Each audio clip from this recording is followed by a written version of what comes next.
असम विधानसभा चुनाव में गोसाईगांव विधानसभा से झारखंड मुक्ति मोर्चा प्रत्याशी फ्रेडरिक्सन हांसदा के पक्ष में आयोजित चुनावी जनसभा को संबोधित करते हुए गांडे विधायक कल्पना सोरेन ने कहा कि असम के आदिवासियों के हित की रक्षा अब जेएमएम करेगी।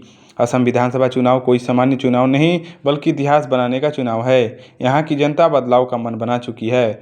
कल्पना सोरेन ने कहा कि असम के चाय बागानों में काम करने वाले मजदूरों को उनका हक अधिकार दिलाने के लिए झामुमो प्रतिबद्ध है और आने वाले समय में भी प्रतिबद्ध रहेगा।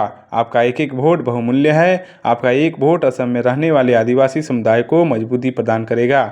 इस अवसर पर सांसद जोबा मांझी एवं विधायक सोमेश चंद्र सोरेन ने भी लोगों से जेएमएम प्रत्याशी फ्रेडरिक्सन हांसदा को वोट देकर अधिक से अधिक मतों से विजयी बनाने की अपील की।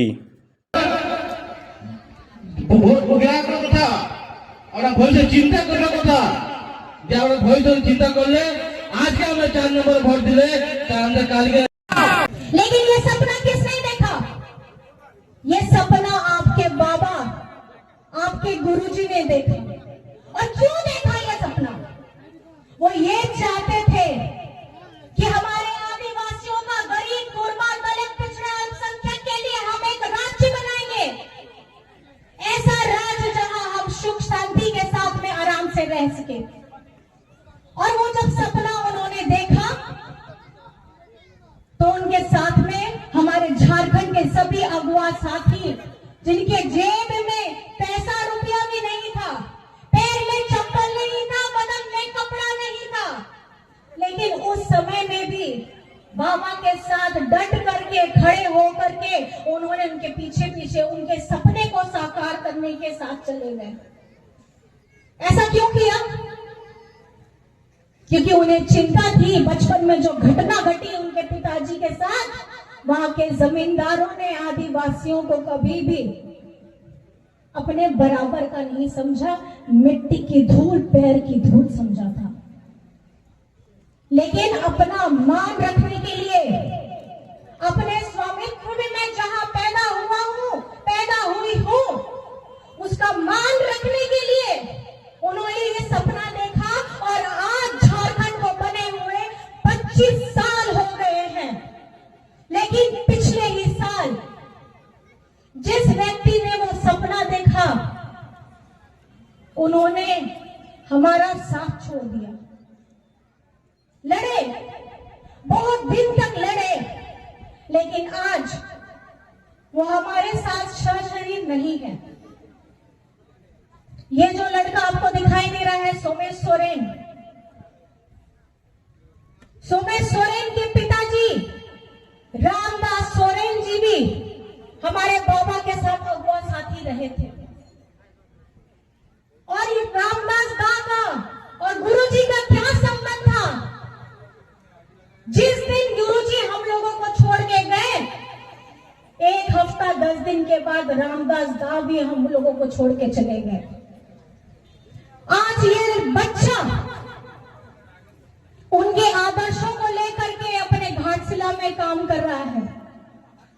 आज मैं आपसे सुबह से लेकर रात तक जितनी महिलाएं बैठी हैं, हम लोग क्या करते हैं? पति के उठने से पहले घर का, रसोई का काम करना है।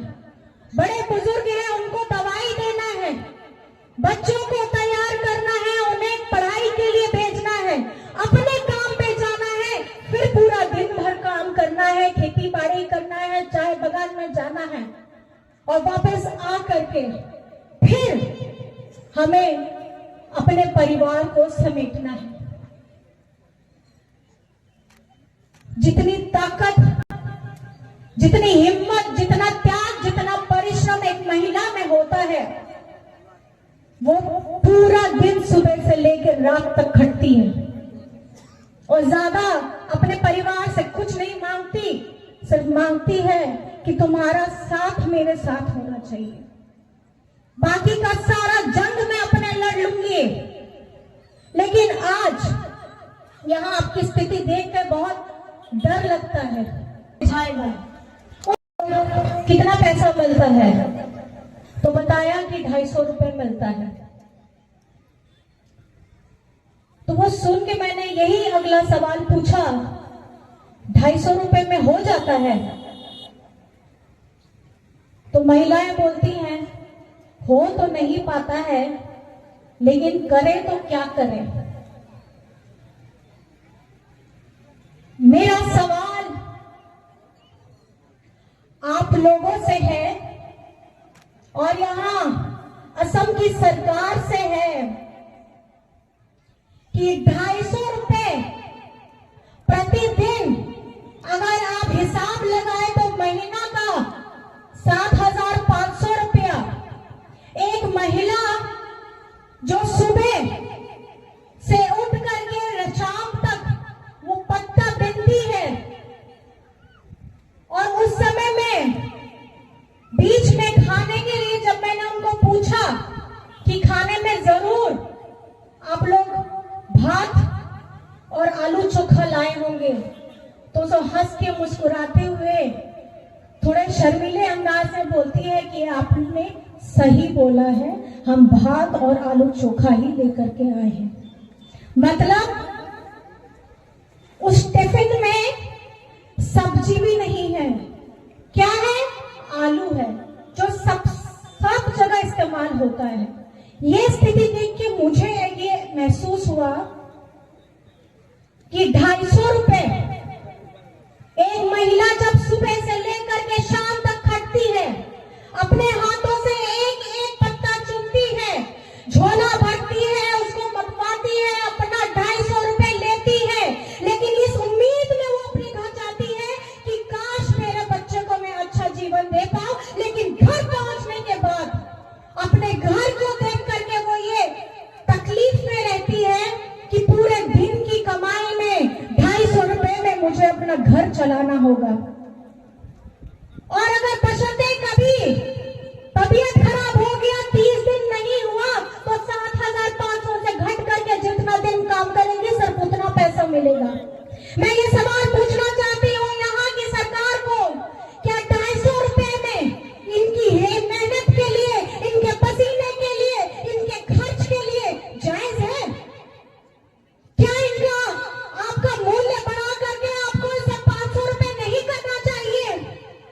असम जिसके लिए जाना जाता है, जिसके लिए पहचाना जाता है, वहां के डी ट्राइब अपने हक के लिए, अपने अधिकार के लिए, जिस चाय के बदौलत पूरे असम को विश्व में जाना जाता है, जहां की अर्थव्यवस्था सिर्फ चाय से चलती है, वहां के मजदूरों का मेहनताना प्रतिदिन सिर्फ 250 रुपए क्यों है? हमारे यहाँ के जो व्यवसायी है हजारों लाखों करोड़ कमाते हैं और हमारे यहाँ के मजदूरों को सिर्फ 250 रुपए प्रतिदिन दिया जाता है। क्या उनका मेहनत, उनकी मजदूरी सिर्फ इतनी है कि उनको 500 रुपए तक नहीं दिया जा सकता है? ये आप लोगों को समझना होगा। ये मत समझिएगा कि यहाँ पर मैं चाय के बगान नहीं है तो आपको उनकी चिंता नहीं करनी चाहिए। आप यहाँ पर में खेती बाड़ी करते हैं तो उनको आपकी चिंता नहीं करनी चाहिए। अगर इसी तरीके से हम लोग बट करके रहेंगे तो कोई आपके लिए खड़ा नहीं होने वाला है। आज हेमंत सोरेन आया है, अपना राज्य छोड़ करके आया है, वो किसके लिए आया है? वो आप लोगों के लिए आया है, आपका मेहनताना बढ़ाने के लिए आया है, आपका हक अधिकार दिलाने के लिए आया है, हमारे अल्पसंख्यक भाइयों के लिए, बहनों के लिए, उनके लिए कुछ करने के लिए आया है। तो ये आप लोगों को समझना होगा कि ये वाला वक्त अगर आपके हाथ से छूट गया, फिर 5 साल का इंतजार करिएगा। और ये अभी का है, आपकी आवाज बनने के लिए आया है।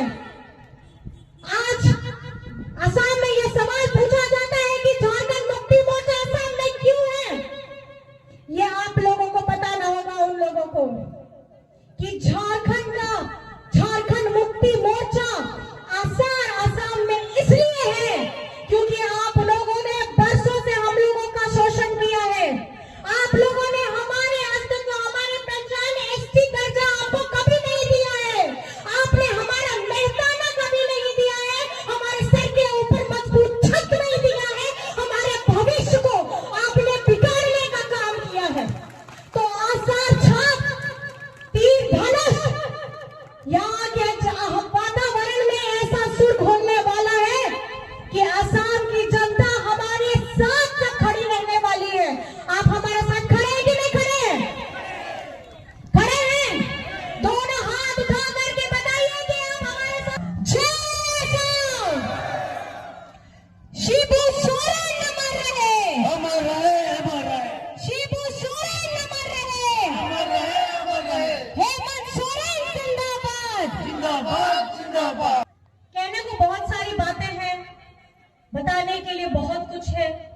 लेकिन समय की पाबंदी की वजह से मैं अपनी बातों को थोड़ा कम शब्दों में आपके समक्ष और रखना चाहूंगी।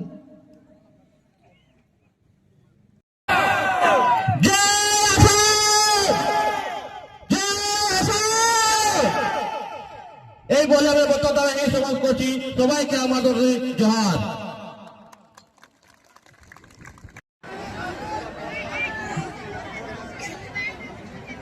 হান্দানারে বাবন জওয়ান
असम दिशा कल्चरल माननीय विधायक सोमेश सोरेन नागोरिया को बारिया पिया आड़ांग दोहल गई नेहराय कना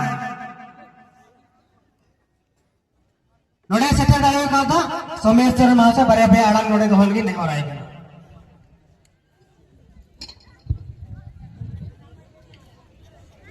अडेरे सभा के हमारे झारखंड